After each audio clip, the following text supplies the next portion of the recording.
اختیار کرنا ہوگا. کسی ایک سوال کیا ہے, کیا والدین کو مسکرا کر دیکھنے سے کیا حج کا ثواب ملتا ہے؟ تو یاد رکھیے کہ ایسی جس کو کہیں گے روایت ہے جو کافی مشہور کی گئی, اور میں نے یہ روایت جو ہے کئی بار لوگوں کو دیکھا وہ اسٹیٹس پہ رکھتے ہیں وغیرہ رکھتے ہیں, اور اس میں لکھا ہوتا صحیح مسلم, ریفرنس ہوتا ہے حدیثی کتاب کا جس کا نام صحیح مسلم ہے, تو وہ لکھتے ہیں صحیح مسلم.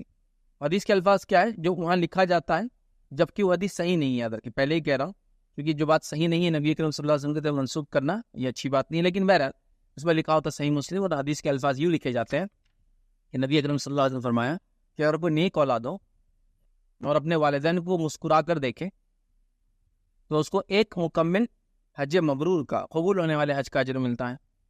تو پھر صحابہ موجود تھے, انہوں نے کہا کہ اللہ کے رسول اگر ہم 100 ٹائمز دن میں دیکھیں, 100 مرتبہ دیکھیں, تو نبی اکرم صلی اللہ علیہ وسلم فرمایا کہ اللہ تعالیٰ 100 بار حج کا ثواب دیں گا تم, اور نیچے صحیح مسلم لکھا ہوتا. تو پہلی چیز یاد رکھیں, یہ روایت صحیح مسلم کی نہیں ہے.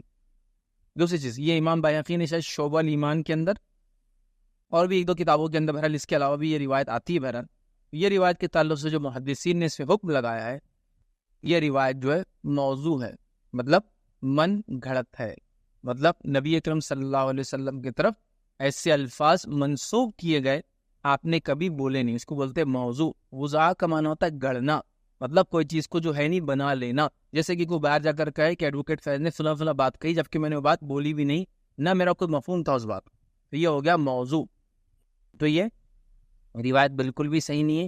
کس کے مطابق صحیح نہیں ہے؟ محدثین جو حکم لگاتے ہیں نا روایتوں پر, ان کے مطابق یہ روایت بالکل بھی صحیح نہیں ہے, من گڑت ہے, موضوع ہے, تو لہٰذا ایسا کوئی ثواب نہیں. والدین کی عظمت ہے, والدین کا مقام ہے, والدین کا مرتبہ ہے, والدین کی خدمت کر کے انسان بہت اونچے اونچے مقامات دنیا اور آخرت میں لے جاتا ہے, ان کی دعاؤں کے ذریعے, ان کی خدمت کے ذریعے. بٹ یہ والا ثواب نہیں ہے اس میں. ایک ہستی ہے, اس کا اپنا مقام ہے, یہ اجر و ثواب نہیں ہے کہ اس کو دیکھنے سے مبرور حج کا. میں نے اس پہ ایک پورا لیکچر دیا ہے, وہ اعمال جن کے کرنے سے حج کا ثواب ملتا ہے, اور اسی کے اندر ایک پارٹ ہے وہ اعمال جن کے کرنے سے عمرے کا ثواب ملتا ہے. حج اور عمرے کا ثواب کن اعمال سے ملتا ہے حج اور عمرے کے علاوہ, مطلب اس جیسا ثواب, اس پر پورا میرا ایک لیکچر, اس میں نے 10 پوائنٹس رکھے کہ 10 وہ کام جن کے کرنے سے آپ کو حج اور عمرے کے برابر ثواب ملتا ہے. اس کو دیکھیں, ان میں یہ پوائنٹس نہیں یاد رکھیں, مطلب یہ والا حصہ اس میں نہیں ہے. وہ 10 ایسے مقامات جہاں ملتا ہے, لیکن والدین کو مسکرا کے دیکھنے کا ثواب حج کے برابر ایسی کوئی صحیح روایت نہیں. ساری روایتیں موضوع ہے, من گھڑت ہے, حد درجے ضعیف ہے, مطلب ضعیف جداً جس کو بولتے ہوا ہے. لہٰذا یہ بات درست نہیں ہے, بہت چلن میں ہے, اور کسی نے اس کو صحیح مسلم کے نام سے ایک اچھا سا پک بنایا اور سرکولیٹ کر دیا, وہ اتنا مشہور ہوا وہ پورے دنیا بھر میں. اور آج بھی آپ جتنے ویب سائٹس پر یا حوالوں میں دیکھیں نا, صحیح مسلم میں لکھا تھا. صحیح مسلم کی تو یہ روایت ہے ہی نہیں, اور دوسرا یہ روایت صحیح بھی نہیں, ضعیف ہے, بے انتہا ضعیف ہے, بلکہ موضوع ہے. یاد رکھیے, ضعیف کی یہ قسمت کی. اور لہٰذا اس سے ایک بات پتہ چلتی ہے, سوشل میڈیا پہ جو بھی چیز آتی ہے اس کو دھڑلے سے پروموٹ کر دینا بالکل صحیح نہیں ہے, اس کو بہت ویریفائی کرنے کی سخت ضرورت ہے. یاد رکھیں.